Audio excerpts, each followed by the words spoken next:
Boa noite, pessoal. Vamos começar a nossa live aqui. Nossa live sobre trombose. Esperar o doutor Paulo chegar para a gente poder iniciar.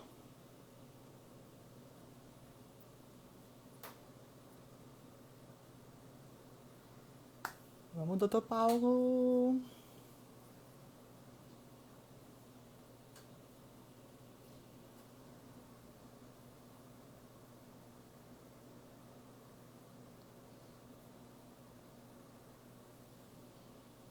Então, pessoal, essa live de hoje é uma live para a gente conversar um pouco sobre. Boa noite, boa noite. Para a gente conversar um pouco sobre trombose. Hoje, 13 de outubro, é o Dia Mundial de Conscientização sobre a Trombose e a gente vai fazer um bate-papo aqui com dúvidas que o pessoal mandou. Eu deixei umas caixinhas, a gente deixou umas caixinhas também no perfil da sociedade para a gente conversar um pouquinho sobre o que é trombose. Só tô esperando o doutor Paulo agora.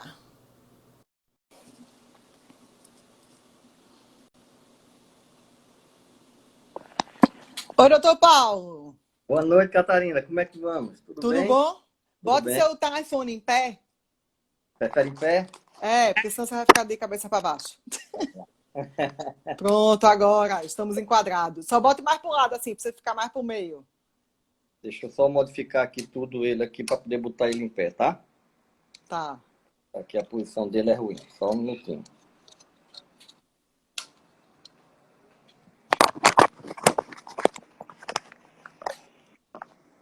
E aí, tá tudo bem? Tudo ótimo. Apoia no copo qualquer coisa. Não, tá apoiadozinho aqui, é porque... Eita, cortou. Deixa ele reconectar. Acho que teve algum problema. Pronto, agora. Então eu estava aqui falando E que a agora? gente tem.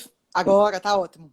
Que essa live de hoje é pelo dia da trombose, né? Hoje é o Dia Mundial de Conscientização da Trombose. E para a gente bater um papo aqui, eu fiz um pequeno roteiro para a gente dar uma introdução sobre tromboses e depois a gente tira as dúvidas que a gente coletou pelo Instagram. Eu sou Catarina, para quem não me conhece, sou cirurgiã vascular aqui de Recife. E esse é o doutor Paulo, nosso querido presidente da Regional de Pernambuco. Um excelente vascular, muito gentil. Eu sou fã número um. Nós somos, né? Eu também sou seu fã. Oh, então vamos lá. Eu acho que a primeira coisa que a gente poderia começar falando, doutor Paulo, eu tenho umas dúvidas aqui do pessoal, mas a gente poderia dar uma introdução. Por que é importante esse dia de conscientização? A trombose é uma das principais causas de mortalidade. Mortalidade e de doença hoje no mundo moderno. A gente tem enfrentado uma verdadeira pandemia de trombose. A causa principal pode ser o melhor diagnóstico, mas também pode ser uma série de coisas, entre eles a quantidade de hormônio que a gente tem ingerido nos alimentos, a quantidade de hormônio que as mulheres têm tomado.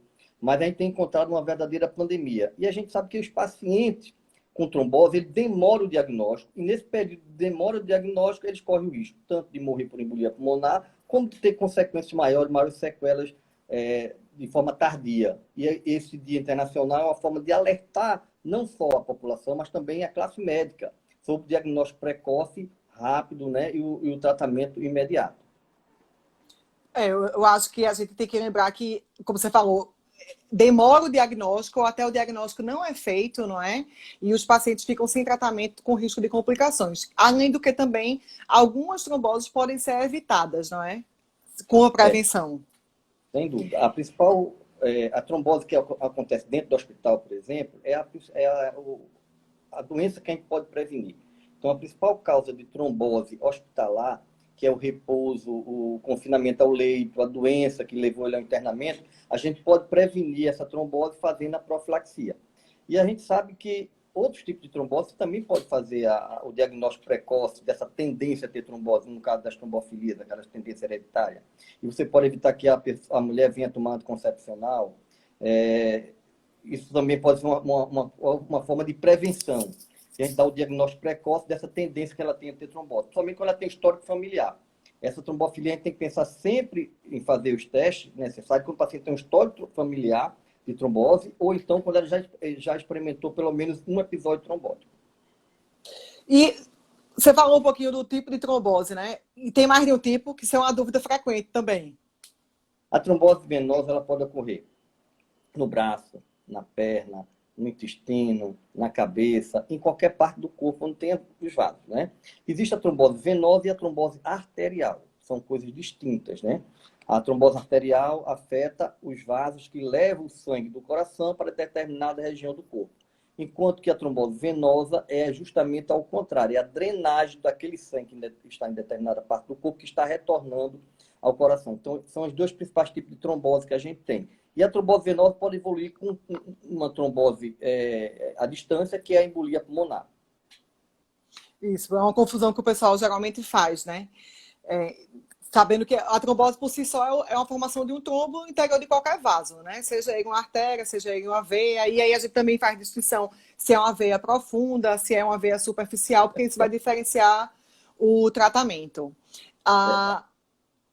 Em relação aos fatores de risco, você já citou alguns, né? O anticoncepcional, idade. E quais são os fatores que a gente poderia alertar para o pessoal para evitar, que a gente pode modificar?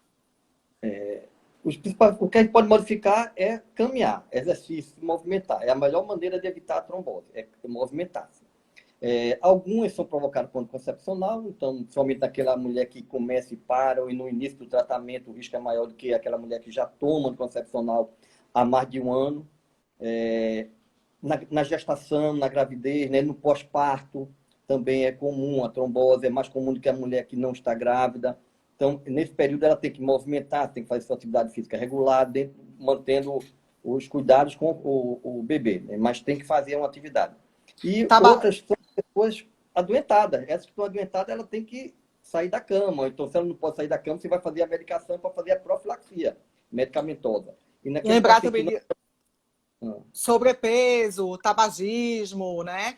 E que são outros de risco, né?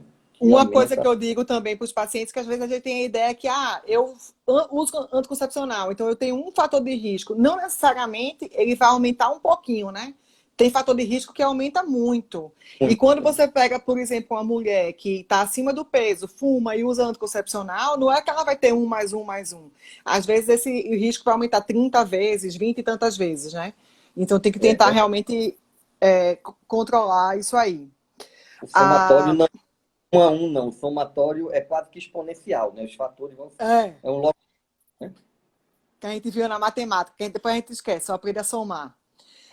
Em relação ao quadro clínico, doutor Paulo, a gente, hoje mesmo eu atendi paciente. Pode falar?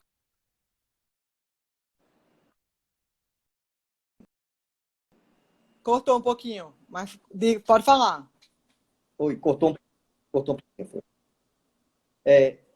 Como você está dizendo, hoje você atendeu o paciente com queixas, né? De trombose com Não, trombose. pois é, porque eles acham que qualquer edema, inchaço da perna, vem com medo de trombose, né? E tem umas características para a gente pensar, o alerta para pensar em trombose. Normalmente, o paciente, a principal queixa é o edema, mas tem a dor local, principalmente se for na batata da perna, que é o mais comum, a trombose acontecer na perna. Dor, peso, cansaço, pode ficar um pouquinho vermelho, um pouquinho roxo, pode ficar mais quente, as varizes podem ficar mais dilatadas. Então, isso é um somatório de sinais e sintomas que você vai para chegar ao diagnóstico. Mas o diagnóstico definitivo é através do exame de imagem, que seria a ultrassonografia Doppler venosa, que seria a maneira mais fácil, mais fidedigna de dar o diagnóstico. E também que a trombose, ela geralmente vai ser unilateral, né? Ela pode ser bilateral, pode ser nas duas pernas, mas isso é mais incomum. A maioria das vezes ela vai acometer somente uma perna. Então fica esse alerta de uma perna inchada, né? Com essas outras coisas que o doutor Paulo falou. E em relação às complicações, quando é que a gente vai pensar que pode ter alguma complicação? Quando é que o pessoal tem que se preocupar que a TVP é uma TVP complicada? A principal complicação da trombose é a embolia pulmonar, na fase aguda. Ela migrar da perna, o coágulo saltar, aquele trombo saltar e migrar até o coração, do coração para o pulmão. Que aí você tem alguns sintomas mais graves, que é o cansaço, a falta de ar, O paciente pode ficar cianótico, pode ficar rosticado, né? Pode ficar pálido, pode desmaiar, ter um mal súbito. Tudo isso pode ser sinais da embolia pulmonar. Pode ter tosse também, mas é menos frequente. O mais frequente mesmo é o cansaço aos pequenos esforços. Isso é complicação imediata. Você tem complicações tardias, né? São aqueles pacientes que vão ficar com aquele edema definitivo, pode evoluir com dermatite, que é a pigmentação da perna, a perna ficar manchada, pode evoluir com o ferimento, que é a úlcera venosa. Então, esses são sintomas mais tardios. O que faz a gente pensar que essa pode complicar é um inchaço muito grande. Quanto maior o inchaço, quanto maior o volume do membro, da perna ou do braço acometido, maior se espera das complicações. Quanto mais extensa a trombose, né? Quanto mais segmento de veia ela acometer, maior é a chance. E isso é uma coisa que a gente fala, a impressão que eu tenho é que a gente fala muito pouco para educar a população, né? Que a gente não fala muito de síndrome pós-trombótica, né? Que é uma coisa que é comum, até acho que 30% dos pacientes eles podem evoluir para as complicações crônicas, né? Varize secundária, edema constante, a perna marrom, ferida. Muito disso. Pensam que é uma coisa muito Em 5 a aguda 10 anos, e tratou. um terço dos pacientes vão evoluir dessa forma complicada. É. Né? E isso E eles é acham... o que a gente tenta tratar, porque principalmente a úlcera, né? A úlcera que é o maior problema. Você que trabalha fazendo tratamento desses pacientes, alguns deles até com espuma, né? Aqueles pacientes que têm indicação de fazer quando tem uma úlcera aberta e tem várias varizes, aquela varize dilatada, e a parte profunda é pévia, você mesmo é uma das que faz com espuma. E é uma forma de tentar aliviar o sofrimento desses pacientes, né? Pois é. É mais difícil de tratar, inclusive, né? E vamos falar um pouquinho do diagnóstico. Qual a importância da gente, então, dar esse diagnóstico precoce em relação a iniciar o tratamento, a complicações? O principal motivo do diagnóstico ser precoce é evitar a morte. A embolia pulmonar tem uma taxa de fatalidade muito alta. Na primeira hora após a embolia pulmonar, quase metade dos pacientes pode ir a óbito, né? E dos pacientes que sobrevivem, em torno de 20% pode ir a óbito no primeiro mês se não for feito o tratamento. Então, realmente, o tratamento imediato para prevenir o óbito, para prevenir a morte. E o mais precoce possível do tratamento para evitar as complicações da síndrome pós-trombótica, que seria todos aqueles sintomas que você falou, né? A perna inchada, a mancha, né? E o diagnóstico, doutor Paulo? O que é que a gente não pode, o que é que a gente tem que pedir? O que é que o médico, quando está lá na emergência, recém-formado, o que é que ele tem que lembrar de pedir?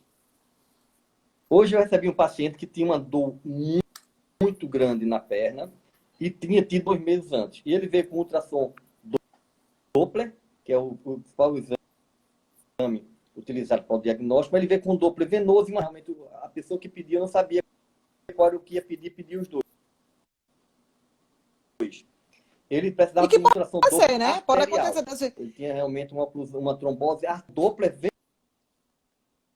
o ultrassom Doppler venoso. Mas eu digo, essa questão de a gente terminar pedindo às vezes as duas coisas, pode acontecer de você ter dúvida, você pode ter uma TVP tão importante, tão grande, que começa a circulação arterial e termina na dúvida mesmo e pede o que é feito através do hoje em dia é feito através do ultrassom Doppler venoso. O meu caso de hoje, inclusive no consultório, eu vou até contar porque não pode acontecer, mas não acontece sempre. O paciente ele fez uma cirurgia de hérnia e evoluiu com um quadro típico de trombose e veio com um dedímero, que é um exame que está na moda por conta do Covid, mas que pode falar um pouquinho a favor de trombose venosa profunda bem elevado. E aí, o que fazer? Porque o ultrassom ele veio normal. Ele tinha um ultrassom sem TVP, tinha feito uma tomo de tórax também sem embolia pulmonar e o quadro escancarado aí de trombose. Diga o que você faria, que eu digo o que eu fiz. Se o quadro é clínico e ele tinha um dedinho elevado, o dedinho elevado pode ter sido cirúrgico, como você mesmo acreditou que tivesse sido. Mas se esse paciente, a queixa clínica é muito grande, você pode até iniciar o tratamento e repetir o ultrassom com 3 a 7 dias. Ou então você tem ele sob vigilância e entre 3 a 7 dias repete o ultrassom. Porque esse primeiro ultrassom pode ser negativo. Ele está cortando, doutor Paulo. Acho que sua conexão tá. Cortou. Você parou em ultrassom pode ser negativo. Né? É. Pode ser negativo. Você pode iniciar o tratamento mesmo com ultrassom negativo, já que se a suspeita e repetir o ultrassom entre 3 a 7 dias. Ou então, você tendo ele bem na mão, como a gente gosta de dizer, um paciente que você tem controle sobre ele, você pode não iniciar o tratamento, se a suspeita é importante, mas você pode repetir o ultrassom com 3 a 7 dias. Se a suspeita é muito grande, às vezes eu prefiro iniciar o tratamento. Se o risco de sangramento dele é pequeno, eu prefiro iniciar o tratamento e repetir com 3 a 7 dias o exame. Isso, foi o que eu optei por iniciar. Ele já tinha 20 dias de cirurgia, o dedinho meu estava muito alto, estava 3.600 em Lavai, e um paciente que, por outras comorbidades, difícil de deambular, eu optei por tratar. Eu disse, ó, é mais seguro a gente pegar por excesso, porque a chance de complicação é a doença, como ela pode ter complicações fatais, né? Complicações sérias. E aí eu optei por tratar e repetir. E repetir o ultrassom com 7 dias. E aí o tratamento, o pessoal diz popularmente que é um remédio para afinar sangue, né? Que é um anticoagulante. Forma mais fácil de entender. Pois é. E é uma das coisas que eu acho que nos últimos anos... Deixa ele voltar, que travou de novo.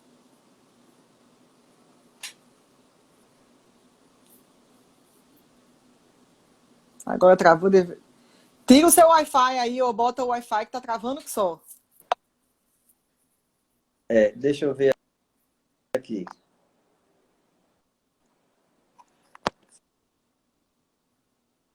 Pessoal, podem mandar suas perguntas aí, as dúvidas de vocês, porque a gente vai responder tudo. Aproveitem que eu tô para uma sumidade no assunto.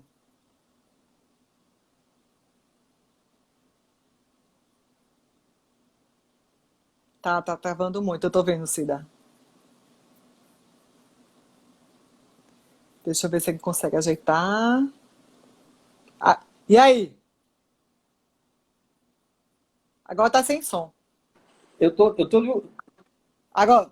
Tá sem som? Tá ouvindo? Melhorou? Pronto. Tô ouvindo, tá.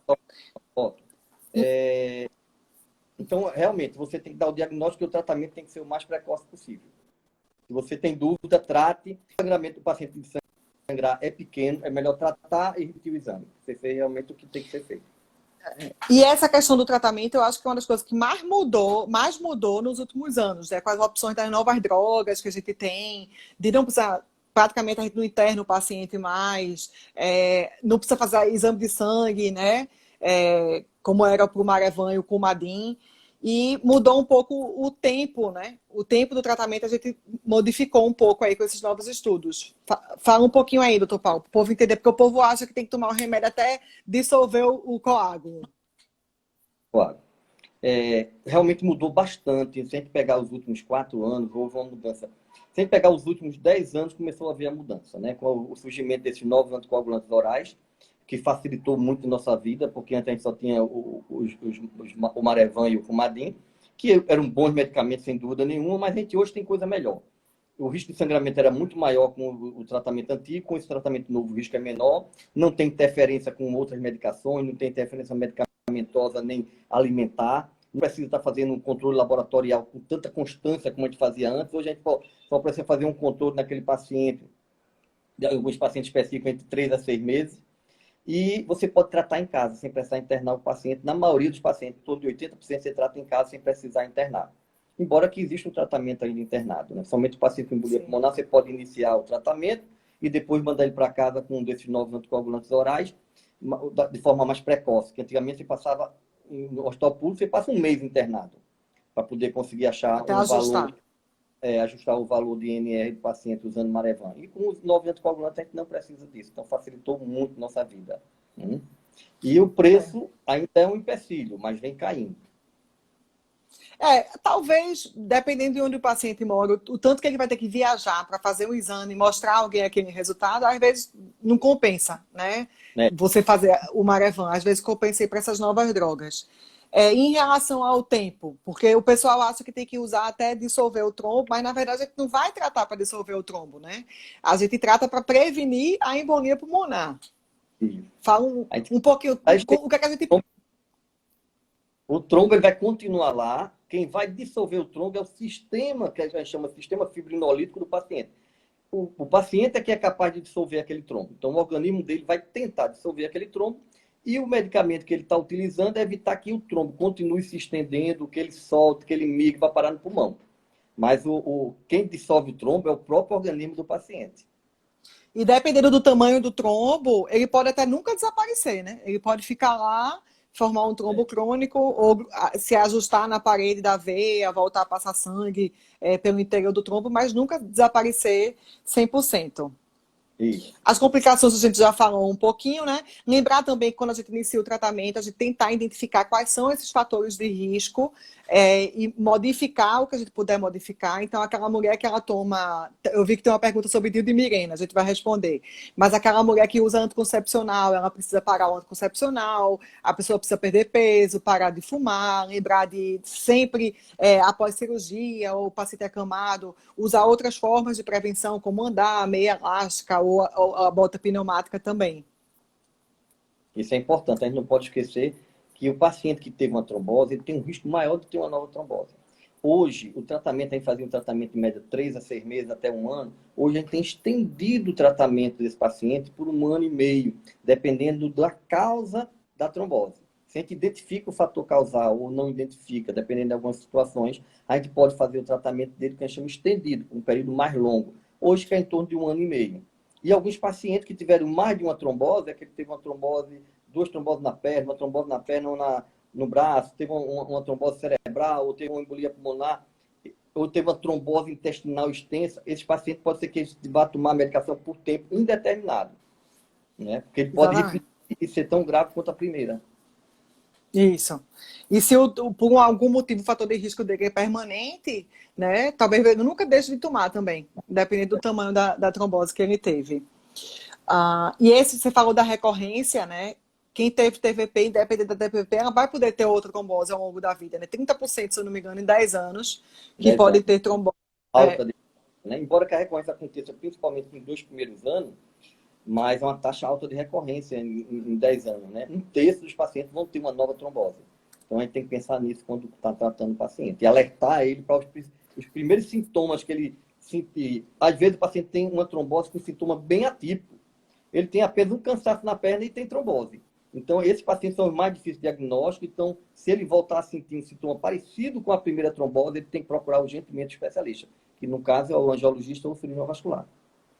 E pesquisa de neoplasia? Também o pessoal não atina, acho que a população geral não lembra muito que câncer é um fator de risco para a trombose, né? E às vezes a pessoa nem sabe que teve câncer e abre o quadro, vai descobrir o câncer por conta da trombose. Você pesquisa a neoplasia? Em alguns pacientes, sim, depende muito da idade, a forma como surgiu o câncer dele, ou surgiu a trombose, né? Aí a gente termina fazendo a pesquisa. É uma pesquisa mais básica, mas em alguns pacientes, de acordo com a idade, você deve procurar uma neoplasia, um câncer, como um fator causal da trombose, né? Pelo menos colocar em dia aqueles exames de prevenção, por um acaso, se não estiverem em dia, né? Então, a mulher fazer um preventivo, a mamografia, pelo menos esse. A gente sabe que em torno de 20% dos pacientes que têm uma trombose, em 2 anos eles vão ter um câncer. Então, um percentual alto. E 20% dos pacientes que têm câncer vão ter trombose. Então, o paciente que está tratando o câncer, seja com quimioterapia, com cirurgia, ou mesmo aquele paciente que ainda está no pré-tratamento, a gente sabe que o percentual desses pacientes que vão desenvolver câncer é alto. Então, tanto o médico que trata ele, como ele tem que ficar alerta para os sintomas.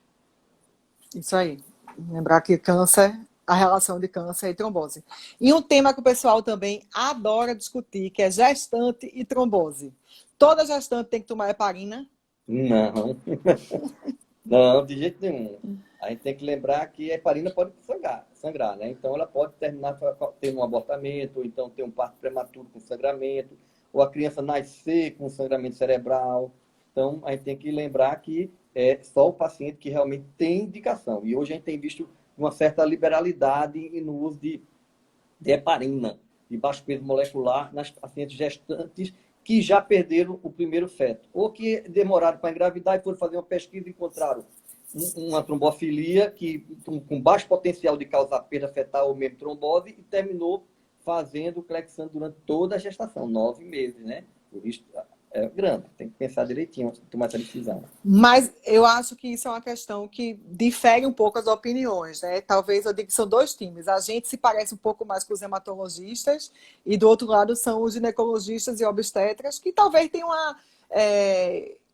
se preocupe porque são duas, a mãe e o bebê, né? Talvez pensem que tem um risco maior, né? Mas a gente vê não só a questão de usar o clexane durante a gestação, como muita pesquisa de trombofilia, que às vezes a gente não vê muito, não acha a indicação, né? É isso. Os pacientes chegam a... que tem baixo poder de trombose e baixo poder de perda fetal, mas que são tratados de forma muito liberal. Feita a profilaxia com a heparina baixo peso molecular. Tem que pensar bem, né? Porque a gente sabe que existem os abortamentos espontâneos, o percentual é alto na gestação, e você vai ficar na dúvida se perdeu por conta do sangramentozinho ali na parede da placenta e descolou a placenta, se perdeu porque foi trombose. Então, tem que ter É uma decisão difícil. Uma lucidez na hora de fazer a opção pelo tratamento. Uma coisa que eu já vi uma vez um hematologista falando numa aula, às vezes você tem essas mulheres que têm irmãs, que têm uma história de abortamento ou de infertilidade, e a menina chega no consultório da gente, às vezes jovem, porque vai começar a usar uma pílula anticoncepcional, e o ginecologista pediu. Ou porque a irmã tinha essa história, ela fez a pesquisa de trombofilia, e aí veio positiva. O que fazer nessas situações, né? Porque às vezes você está com um exame que pode ser até uma trombofilia importante, mas a paciente nunca teve nada. É difícil... Indicação de fazer a profilaxia. No caso, se vai iniciar o anticoncepcional, a gente orienta não iniciar o anticoncepcional oral, nem injetável. Faz a opção por um DIU, como você falou aí, que tem até uma pergunta do DIU, né? Você pode fazer a opção pelo DIU. Tanto o DIU de cobre como o DIU hormonal, de Mirena, que existe no mercado, né? Que tem um baixo percentual de trombose. Né? E a gente tem que pensar que a gravidez já é um fator de risco importante para a trombose. Então, a gente tem que pensar nisso também. Que a mulher não pode ficar sem proteção, não. Ela tem que ter a proteção. A gente tem que escolher a melhor proteção para ela. Mas aquela mulher que já teve uma trombose, a gente tem que dar a opção a ela de ter uma proteção para ela não engravidar. Porque se ela já teve uma trombose, ela tem uma trombofilia engravida, ela está correndo um risco muito grande, maior do que se ela estivesse tomando anticoncepcional. Então, a gente tem que pensar direitinho a opção que a gente pode dar a ela para... como método anticoncepcional. Para que ela venha também a evitar a gestação desejada naquele momento. Lembrando que a gestação ela é um fator de risco para a mulher, né, durante toda a gestação, e mesmo depois que o bebê nascer, esse risco se sustenta aí no que a gente chama do período do puerpério, que são os 45 dias após o parto. Deu para ouvir aí, doutor Paulo? Isso, bem. Vamos começar. O puerpério, né? Voltou. O puerpério, que é o pós-parto, se ela faz profilaxia na gestação, ela tem que fazer período de pós-parto. Porque o pós-parto, o risco de trombose é maior do que na gestação. Porque na maioria das vezes, a gente tem visto muito parto cesáreo, que já aumenta o risco. Mas mesmo no parto normal, todo aquele descolamento de placenta, de trombose no pós-parto. Isso. Pode acontecer, tem que se lembrar de manter essa profilaxia. Agora tá sem som. Pronto, agora voltou. Eu vou fazer, então, as perguntas que a gente recebeu. Vou fazer as perguntas que a gente recebeu pelo Instagram, certo? Vou começar pelas que fizeram aqui, que o pessoal fez aqui. Deixa eu só achar. Não tem muita pergunta não, o pessoal tá tímido. Mandem perguntas aí, aproveitem, doutor Paulo. Aproveite, tem aí Catarina também, para falar. Então, eu não sei se não sei se é Junita, gostaria de saber sobre o DIU de Mirena, em relação à trombose. O que a gente acha do DIU de Mirena? O melhor, para a mulher que teve trombose, o melhor seria o DIU de cobre. Mas vamos supor que ela precise do hormônio, porque ela não pode menstruar, porque ela tem cisto, porque ela tem uma metrorragia, sangra muito no período menstrual. Então, o ideal é que use o de Mirena, realmente, porque ele tem uma baixa quantidade de hormônio e o risco de trombose é pequeno. Não é nulo, mas é pequeno. Então, é uma opção. Inclusive, a gente usa até para paciente que tem algumas trombofilias, né? A gente pode usar com certa segurança. Ela completa aqui a pergunta. Quem teve trombose 2 vezes, o Mirena é risco para ter outro trombo? Foi o que você já falou. Como a gente tinha falado, né? Quem teve 2 tromboses, na realidade, deveria ficar anticoagulado perene, de forma definitiva. Então, ela anticoagulada, ela pode receber o anticoncepcional. O hormônio, pode receber o hormônio, não tem problema nenhum. Se ela tiver anticoagulada, pode receber. Agora, se você teve 2 tromboses e for tomar hormônio, o risco é muito grande se você não estiver tratando a trombose. Então, pois é. E algumas vezes existem trombofilias que a gente não consegue diagnosticar hoje, né? Então, talvez você tenha feito toda a busca, a pesquisa de trombofilia, não conseguiu, a gente não conseguiu encontrar, os exames foram todos negativos, mas o risco das tromboses por si só já justifica você permanecer anticoagulada. Doutora Eliuda, mesmo sem diagnóstico, isso. Doutora Eliuda que deu boa noite. Jaqueline perguntou qual o risco de trombose em cirurgia de abdominoplastia? Todo tratamento cirúrgico tem um risco de trombose, qualquer um. O menor que seja o tratamento, principalmente aquele paciente que fica mais acamado, mais em repouso. A abdominoplastia é uma cirurgia grande, com descolamento muito grande de abdômen, com muita liberação de substâncias que provocam a trombose. Então, você tem um risco. Mas é um risco muito parecido com aquele paciente que tem um câncer e faz uma esterectomia por câncer. Então, o que é importante é o paciente fazer a profilaxia. Ele andar o mais rápido possível por a cirurgia, usar a compressão pneumática, que é uma botinha que coloca e fica fazendo o bombeamento do sangue durante o procedimento cirúrgico e no pós-operatório imediato, né? Usar meia elástica, usar profilaxia medicamentosa, se for indicado, que é aquela injeçãozinha da heparina de baixo peso molecular, que você pode fazer subcutânea, ingerir bastante líquido, fazer movimentação ativa das pernas, periodicamente levantar e andar. Agora o paciente faz abdominoplastia, fica cheio de dor e quer ficar acomodado. Esse é o risco. Ele tem que levantar e andar periodicamente. E andar é andar como a gente anda normalmente, né? Eu brinco que os pacientes fazem espuma e aí quando vai se levantar da maca vai andar mancando. Eu falei, opa, não é para andar mancando não, você tem que andar normal, porque as bombas da perna, né, para poder impulsionar o sangue e ter o efeito protetor realmente, elas têm que funcionar. Então, movimentar o tornozelo, né, andar. E a questão da cirurgia plástica é outra briga, né, porque o cirurgião plástico ele não gosta de hematoma. E aí, algumas vezes, eles são resistentes à profilaxia medicamentosa. Alguns realmente não gostam de fazer a profilaxia. Terminam fazendo. Quase todos fazem a profilaxia, mas fazem uma... Cortou um pouquinho. Estou ouvindo, pode falar. Eita, agora cortou.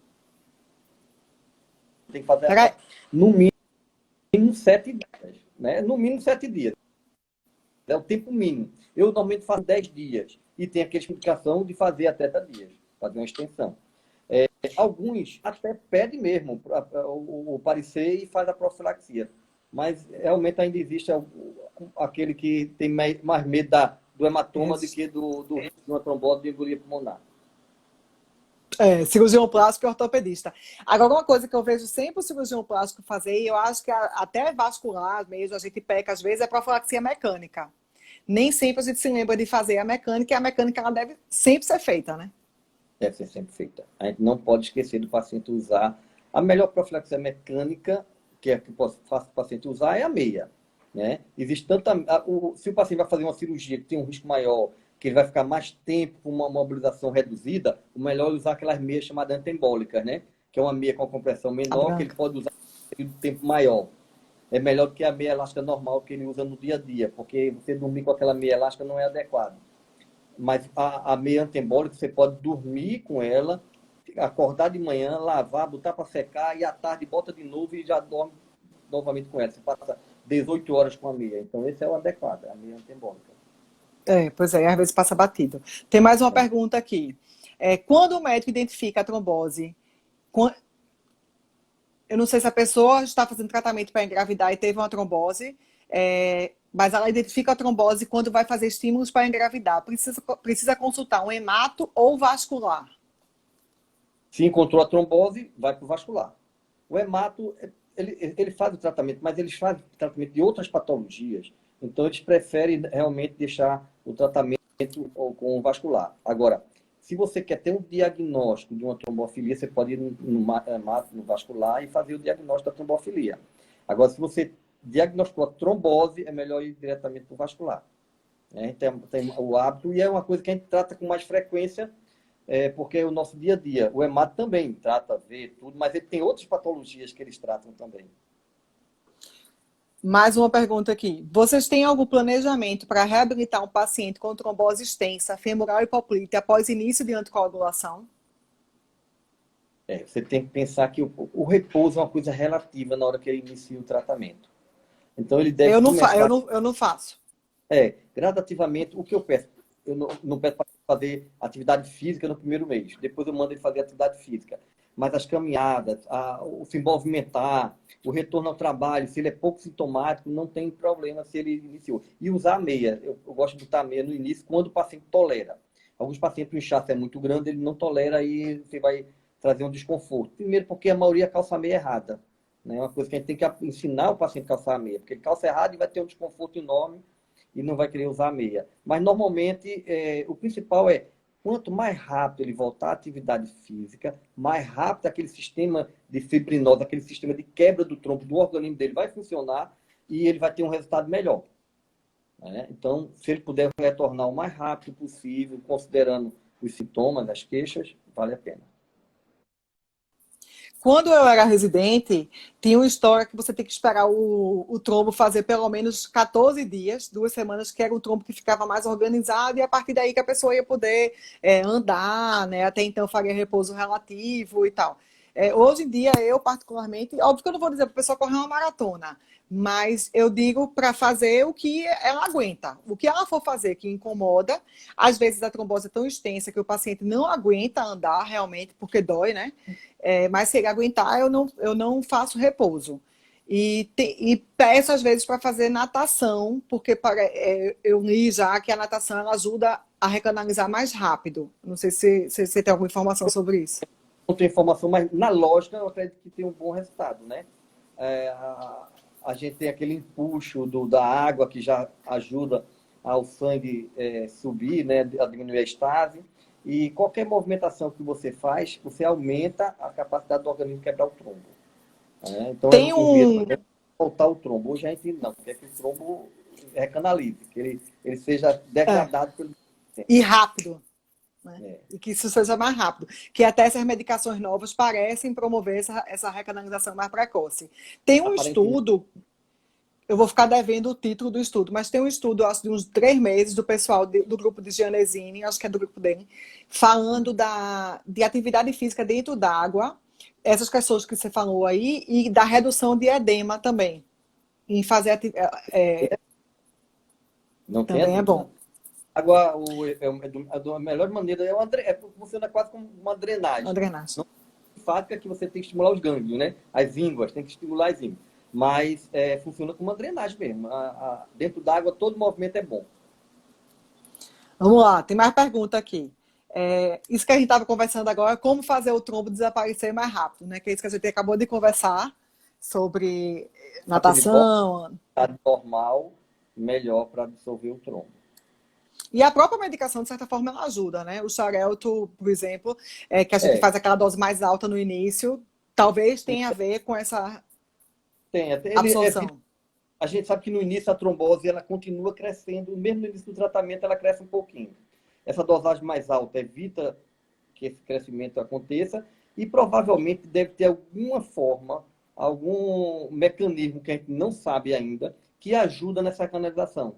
Já que as taxas de recanalização, de voltar o trombo dissolver e o vaso voltar a funcionar, é maior nos pacientes que tomam esses novos anticoagulantes. Deve ter um mecanismo aí não bem elucidado que deve ajudar nessa recanalização. Vamos lá, tem mais pergunta aqui. Meu pai teve trombose, eu também posso ter? Essa foi de Osiane, vou entregar. Catarina, responda aí para ela. Ei, oi, tô Pode ouvindo. responder para ela. Então, Ozzy, depende, não é? É, repita aí que cortou.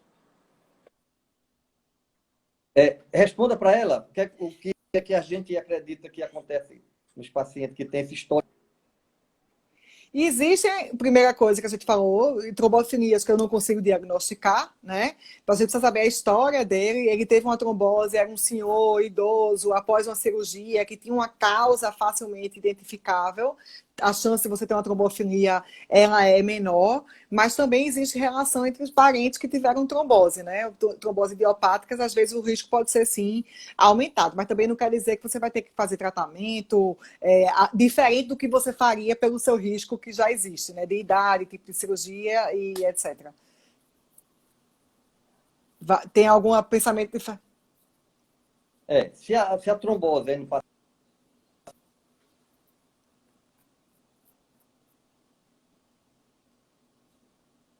né? Mas se o paciente tem um que teve uma trombose sem causa definida, e você pesquisa nela e ela tem uma trombofilia, você pode pesquisar os parentes imediatos. Isso. Eu sempre pergunto, se faz parte da minha anamnese, sobre a família. Às vezes o pessoal fica sem entender. Ah, ou não sabe informar, mas em relação a abortamento, em relação à trombose na família, AVC, lembrar que as trombofilias elas não estão relacionadas só à trombose venosa. Elas podem estar associadas a um infarto que veio no paciente jovem, a um Está AVC. tomando concepcional, ou que vai precisar fazer um tratamento, Tá cortando muito, doutor Paulo.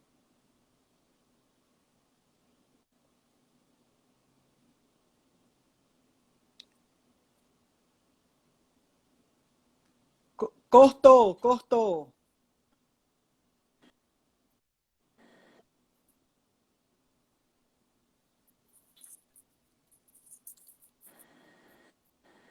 Oi, Cortou. Deixa. A gente tem pouco tempo. Eu tenho duas perguntas aqui. Uma que entrou agora. Quem teve erisipela pode ter trombose? tá travando muito, né? É.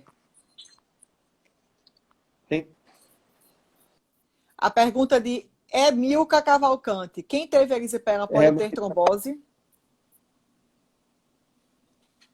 Quem teve erisipela pode ter trombose?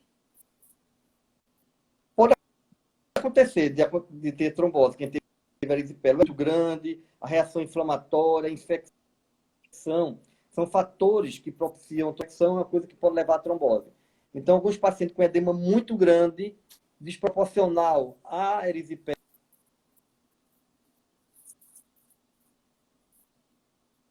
ultrassonografia para dar o diagnóstico. Erisipela é outra coisa que eu vejo muita gente que não é médico, não é...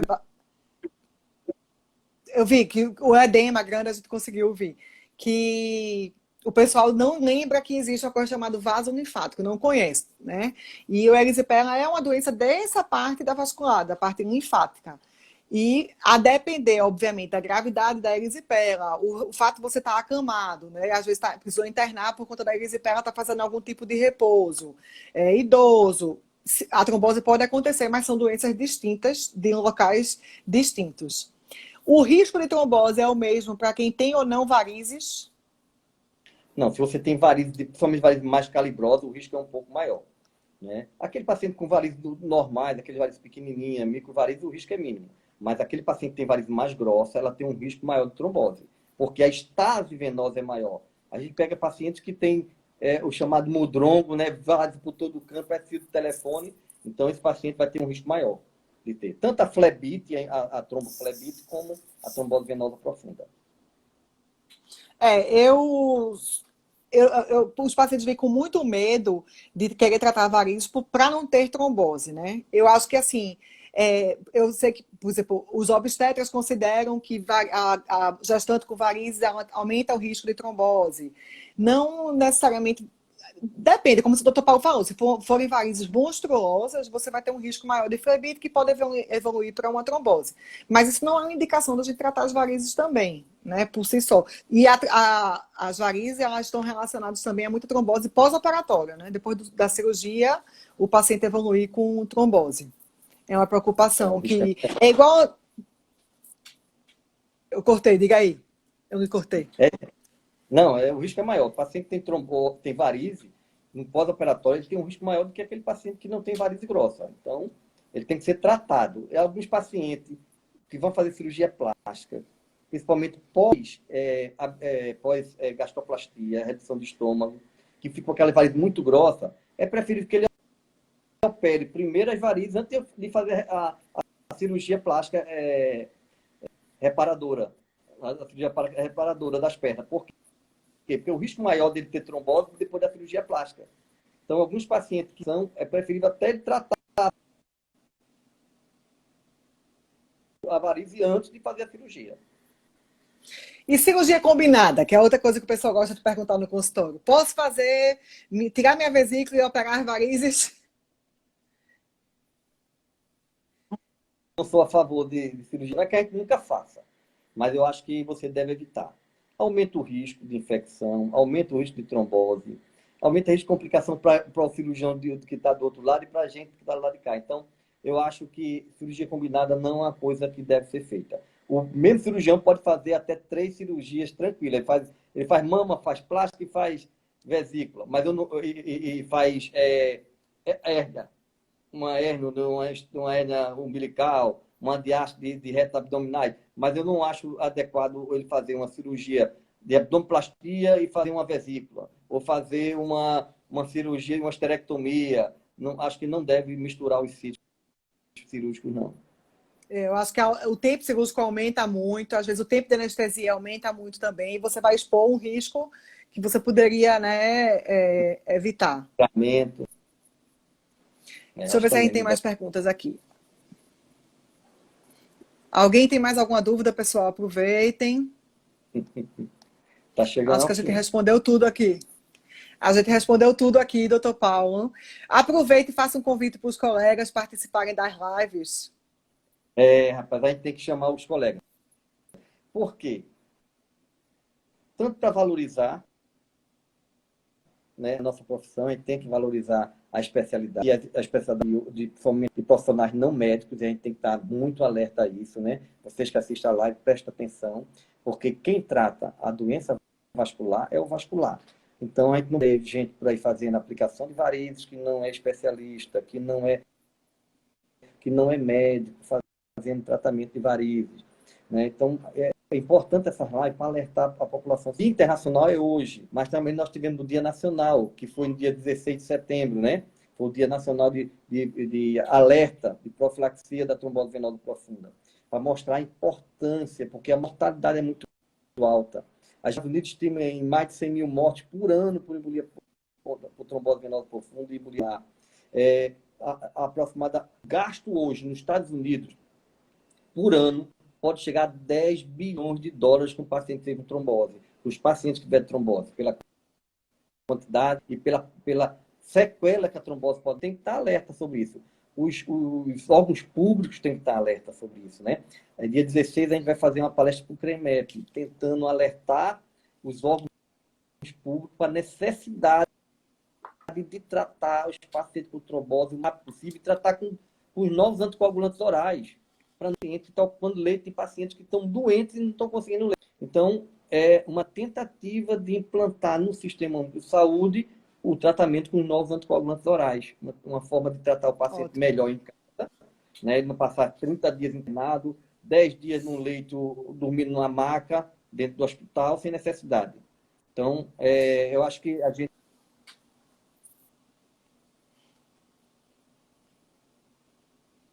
para o diagnóstico precoce. Essa coisa de diagnóstico precoce. Eu vou completar. Eu acho que aqui o canal do Instagram hoje ele é muito útil para a gente educar a população, que eu acho que é papel nós também, nós médicos, não é? E quando a gente fala, e especialmente hoje no dia da conscientização da trombose, faz diferença o paciente saber quais são os sintomas de uma embolia pulmonar, os sintomas de uma trombose venosa profunda. Isso pode salvar a vida de alguém, a vida dele, a vida do pai, da mãe que fez uma cirurgia. Então, eu acho que esse é um canal super útil e que funciona e acessível para a gente educar a população. Né? Isso que você falou dos não médicos, você se tratar com um profissional que é habilitado para tratar, seja o seu problema estético ou o que você quer, e as complicações que podem vir do tratamento. Né? Então, eu acho que esse é um canal para você conhecer quem é o vascular da sua cidade, do seu estado, para tirar suas dúvidas, um meio de aproximação. Eu deixo o convite para todo mundo que quiser participar. Algo mais, Vamos, doutor Paulo, para a gente encerrar? vamos encerrar. Foi muito bom, viu, Catarina? Excelente. E a iniciativa de Catarina. Catarina é que tem provocado essas lives. Quando ninguém quer, ela participa de uma, eu participo de outra, para poder estimular. Então, é importante os colegas se sentirem estimulados para isso. Primeiro, porque ele divulga ele mesmo, né? Divulga ele como profissional e divulga a especialidade e alerta a população. Cada dia a gente vê pessoas chegando dizendo: fui eu que disse a ele que ele estava com trombose, por isso ele não sei que procurasse o médico, como você está dizendo aí. A pessoa assiste a live, aquilo começa a ficar na mente dele que a trombose existe e quais são os sintomas, e ele termina salvando vidas. Uma pessoa leiga termina salvando vidas. Muito Com bom. certeza. Valeu, doutor Paulo. Vamos, Beijo. depois a gente Tá? marca outro. Um beijo. Tchau, gente. Tá. Obrigada aí quem ficou com a gente até agora. Até logo. Tchau.